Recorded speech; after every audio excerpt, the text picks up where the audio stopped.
Hi guys, this is gsnmount.com and I'm here with the Huawei Mate 9 Pro for a full review. This is a familiar face because we already reviewed the Huawei Mate 9 and this is its superior version in specs and some would say in design. So, Mate 9 Pro launched in January 2017. It came in USA with Amazon Alexa on board, and this time we have a 5.5-inch Quad HD screen, while the Mate 9 opted for a 5.9 flat edge screen. This one has curved screen edges. Now, this machine is priced at $700 on Amazon, and it's one of the most powerful Huawei phones you can buy with your money right now. And it's also a response to the Galaxy Note 7 from last year. Now, as far as the design is concerned, we're dealing with a 5.5 incher that combines a metal unibody design with a curved glass panel at the front side. The handset comes in color versions like titanium gray and haze gold. There's an interesting polish at the back side. It's a special type of crystalline oxide coating. It makes the metal look like glass basically, and also makes it feel a bit more slippery and prone to fingerprints and grease. But the phone looks stunning from the side. It's a bit like the curve was going all the way to here. Anyways, the waistline is 7.5 millimeters and the weight is 169 grams. And if you want to compare it to the Huawei Mate 9, well, that one is thicker at 7.9 millimeters and quite heavier at 190 grams. Now, the Mate 9 Pro is certainly premium looking, elegant, and it's made of premium materials like metal and glass. Slightly slippery, and we got comfy buttons on the side, although they're a bit noisy in my book. This is one of the sexiest Huawei phones that money can buy, and it's also quite comfy to use even with a single hand, but be careful with the slippery stuff, so you should better get a case. And by the way, it actually comes with a case, at least in some versions of the phone. Now let's talk about the screen. So 5.5 inch, as I keep saying, curved AMOLED, and the resolution is WQHD, which is 2560 over 1440 pixels. And in order to put this to the test, I'm going to have to resort to the video app, which is here, and let's play our usual test video, which is this one. Okay, so as you can see, we have a pop-up play option, and let's enjoy the viewing experience. So we're dealing with a pretty okay brightness, solid contrast even in the sun. The colors tend to pop a bit, they seem a bit oversaturated. We got wide view angles, and the image is pretty immersive because of the curvature of the screen. Now let's see how this device was able to handle our tests, because we did quite a few of them, and those include putting the screen under the microscope. This is the pixel arrangement, it's pentile matrix, and the brightness we achieved with a lux meter is 354 lux units. Honestly, I expected a bit more, to be honest. It beats the HTC Ultra, for example, and the Huawei G8, but scores below the Motorola Moto M and the Huawei Honor 8. Of course, we have quite a few settings for the same screen. So we go here, display, wallpaper, there's the view mode, which lets you tweak the elements of the interface. Okay, and then there is the font size, which can be set to normal or other sizes. There is the screensaver, there's eye comfort, so you can eliminate the blue light. There is brightness and color temperature, and color temperature is here, so you can pick your hue from that window. And finally, auto rotate, and when device is in VR mode, use low motion blur. That's about it. I would say it's a reasonable screen, although I wanted a bit more from the brightness department. Okay, so it's time to talk about the other hardware here. So I'm going to start off with the processor. It's a familiar face, the high silicon Kirin 960 octa-core CPU, clocked up to 2.4 GHz. It's accompanied by as much as 6 GB of RAM and 128 GB of storage. I know it's impressive, but there's also a version with 4 GB of RAM and 64 GB of storage. There's no microSD card slot here that I know of, and there's no lag, luckily, so you can mess around with the phone how much you want, activate a variety of applications, and still there will be zero lag, at least in my experience.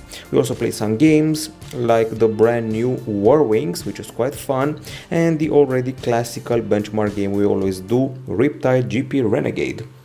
Be advised, when keeping the phone in landscape mode, the curvature of the screen may reflect the light in significant manner. So Riptide you can already tell from the menus, is going to be great. Let's go to the Tropical Bay.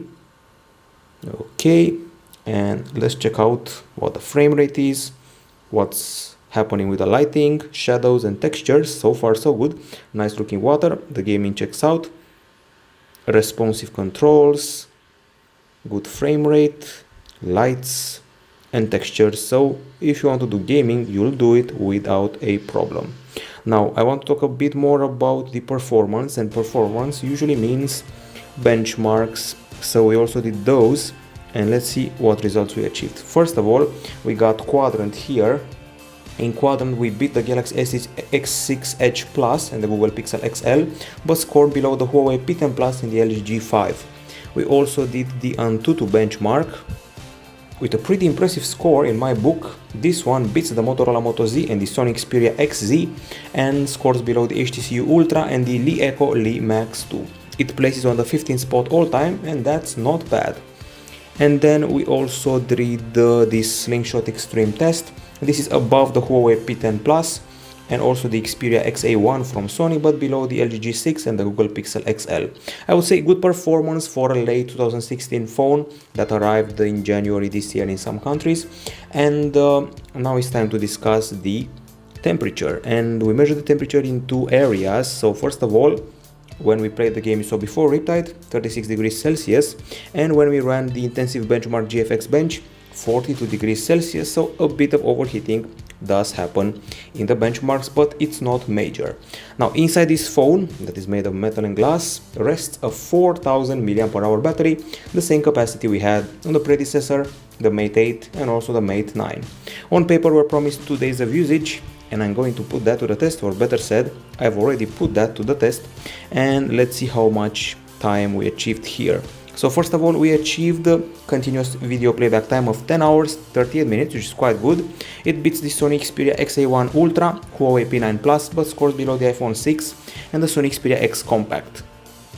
Now in the continuous usage test of PC Mark, we scored 8 hours and 9 minutes, which is quite solid, and it beats the OnePlus 3 and the Galaxy S7, but scores below the Huawei Nova Plus and the Huawei Mate 8. The most surprising aspect about the battery of the phone is the charging time, a mere 1 hour and 32 minutes, which is excellent, and it beats the phone of the year so far, Galaxy S8 and also the HTC 10. With a mere 15 minutes of charging, you should be at 30%, and if you charge about, let's say 1 hour, you should be already past 80%. Okay, obviously you have special settings for the battery, and we should be able to find them here. Battery power saving mode, which limits background app activity. Ultra power saving mode, there's power intensive apps. Lower resolution power saving, darken interface colors, optimization, and a few extras here like Wi-Fi on during sleep. Overall a pretty good battery, and I'm very impressed by the fast charging. Now on the acoustics front, it seems you only have a bottom speaker, but guess what? When you hold the phone in landscape, the earpiece also comes into play thanks to some pretty nice stereophony. So let's find the music app. It's simply called Music. It's available here. It's minimalistic. It does not have an equalizer, but it does have some nice stereophony.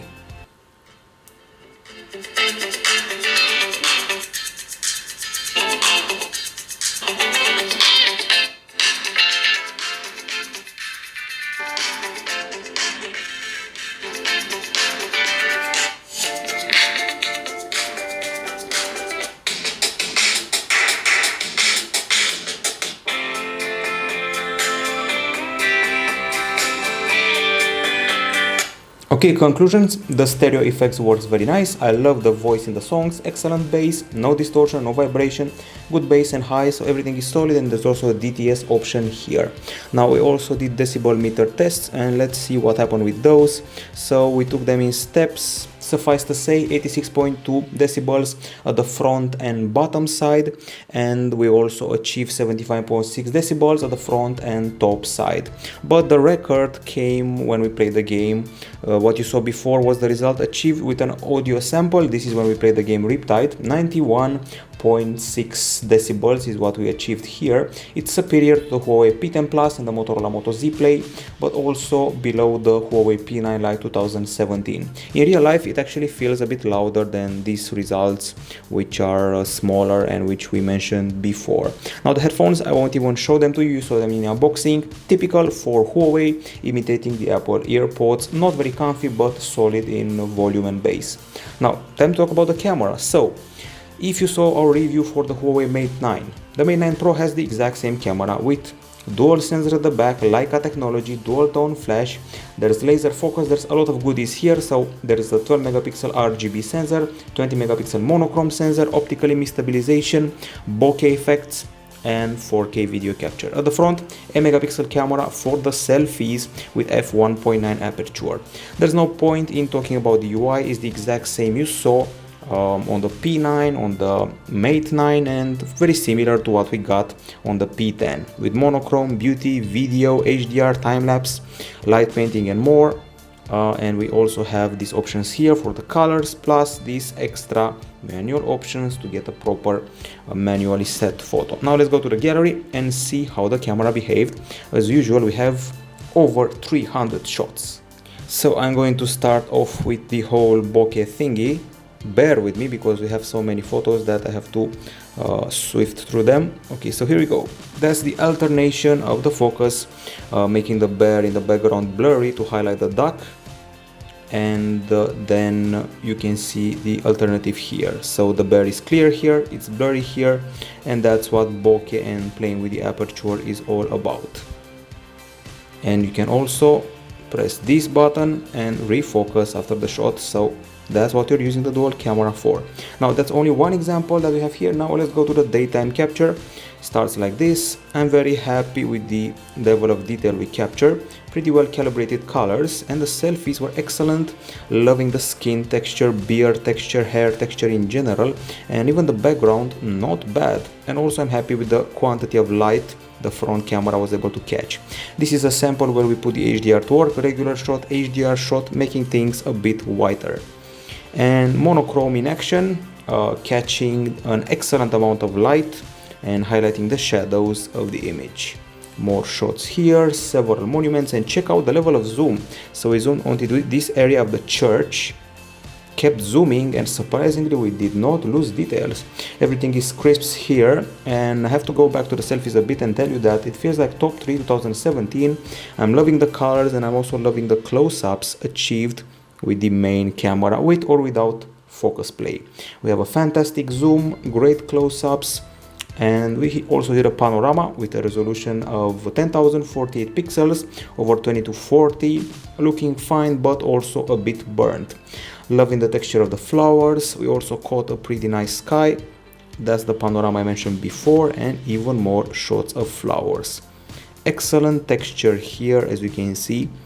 The delimitations between each petal and leaf are impressive. That's one thing you remember from this phone. Good contrast, good dynamic range. Even on a very sunny day, we had zero problems in that area. And even in areas that were more shadowy, we did not experience any blunder. So yes, this is certainly a good phone when it comes to the camera. We already knew that from the Mate 9. These are some stunning artsy shots, looking even better in black and white. I would say we achieved perfect focus, macro, bokeh, and selfies. And as if this wasn't enough, I would say that this camera competes easily with the Galaxy S8, with the HTC U11 and the LG G6. Okay, so we also did indoor shots. Believe it or not, we actually took this phone in and used it to take photos at the launch event of the Galaxy Note 8. And it was good enough to make me happy that I forgot my DSLR home. So yes, we replaced a DSLR with this handset for indoor shots, and it produced results such as this one, which looks mighty fine. We actually have a gallery of shots, and you'll be able to check out the Galaxy Note 8 there, photographed with the Huawei Mate 9 Pro. So very happy with the indoors and outdoor shots. Let's see how we did in low light conditions. Start off like this. Pretty impressive power of the flash, good texture of the buildings, gently impressive details when zooming in, good lighting. The flash is powerful, as I said before, tends to drown the image a bit in white. Happy with the size of the street lights. The halos are reasonable, they're not overblown. The only drawback of the nighttime photos is the fact that it doesn't catch as much quantity of light as other phones out there, like the Galaxy S7, the Google Pixel and other phones. Even the bokeh looks good at night, which not many phones can achieve, and clarity was always top notch, not one blurry shot among those 300, and that's impressive. Even though we have good quality of shots in low light conditions, I would say we're a bit below the Galaxy S8 and HTC U11. Now on the video front, in order to make things easier to navigate around, we go to the videos area and we check them out here. So MP4, Full HD, 30 frames per second and 70 mega per second, and it goes something like this. That was a car honking, sorry for the noise pollution. Okay, clarity. Throughout we noticed some pretty good exposure change that happened a bunch of times. Here we had the sun straight in front of us. We have disconcerted many phones, not this one, and now we're zooming and noticing that the details are quite good, even at top zoom. Of course, we also took a 4K video or two, couldn't help it, and the result is totally crisp, albeit a bit burnt by the strong sun.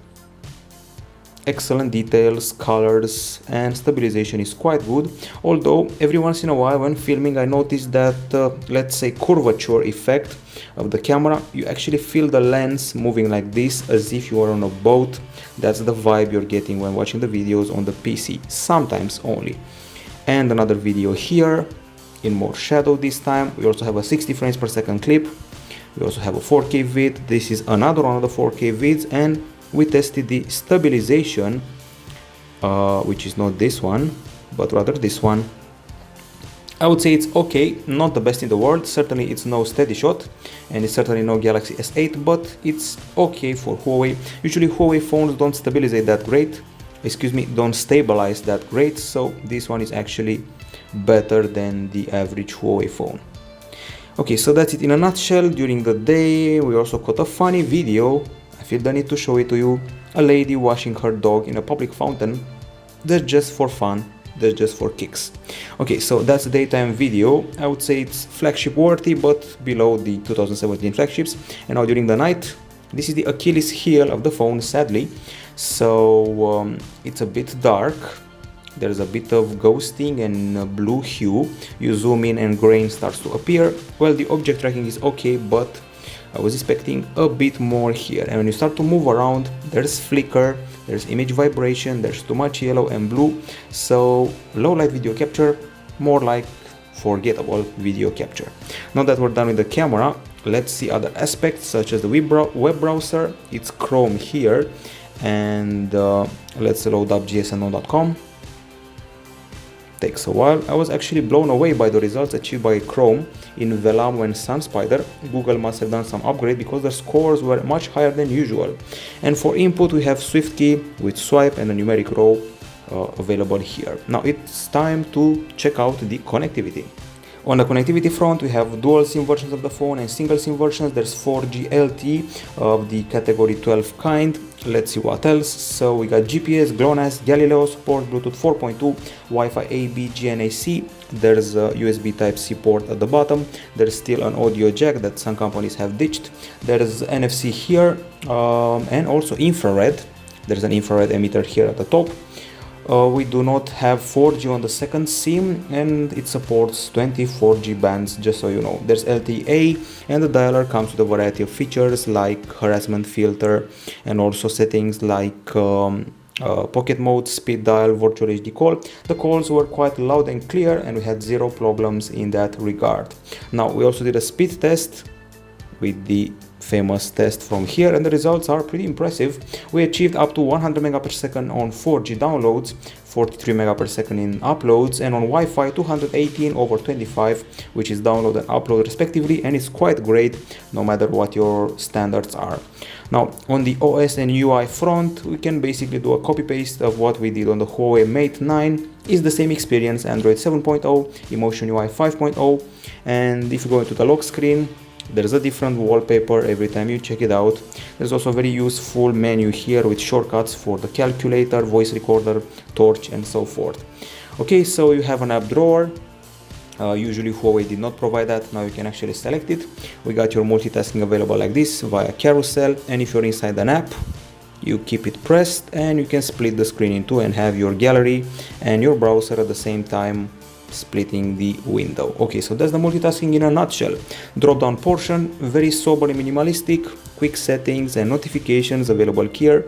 Keep the home screen pressed and you'll see the wallpapers, widgets and transitions as well as settings. These are the widgets, most of them stock, some of them from Huawei.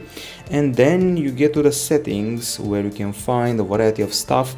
There's airplane mode, there's home screen style, with or without app drawer. There's navigation key, fingerprint ID, do not disturb, smart assistance. There's a floating dock, motion control. You can still do your knuckle gestures. You can draw stuff on the screen and even record video. You can split the screen. So a lot of stuff here. Voice control is also a thing. You can set up the phone to respond to a certain command or name.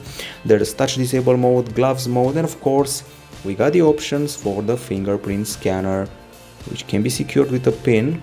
It's embedded into the home button. It can unlock the screen and also access some hidden areas. The setup has 11 or 12 steps. We unrolled it and just check out how fast it works. Simply touch it and you're done. Incredibly fast. So that's one of the best things about the phone security. Now, when it comes to the applications, we actually counted them all. The pre-installed ones, there's 49 of them, quite a lot, but you can actually start uninstalling them. So if you want to get rid of health, I just have to keep it pressed and you can uninstall it, and that's it. So aside from health, we have applications here, some will feel familiar. We got calendar, we got daydream, there's health, of course, high care, Instagram is pre-installed, and the most useful one is certainly phone manager, which lets you do cache cleanup, mobile data block list, virus scan, and so much more. Then there's Twitter, Teams, there's weather, and WPS Office for your productivity needs. And that's it. In a nutshell, it's time to approach the verdict of the phone. On the Pro side, we have a very nice looking device here with excellent performance, top 15 even now, 8 months after the debut. It's got a good battery, very fast charging, great acoustics, solid bokeh effects, nice pictures with the main camera, and I love these selfies. Fast connectivity and loads of options throughout the menus. Now, when it comes to the cons, those before were the pros, it's a bit slippery and lower than expected brightness of the screen may be a problem, gets a bit hot in benchmarks, and the low light videos were certainly underwhelming. And lots of apps pre-installed, although as you can see you can uninstall most of them. This is certainly a machine made to beat the Samsung Galaxy Note 7, only it didn't have anything to fight with because that one was withdrawn from the market. It's one of the sexiest Huawei phones that money can buy right now. It's got a better camera than the Huawei P10 in some aspects. It's got a very solid performance even now, and it's quite future-proof, I would say.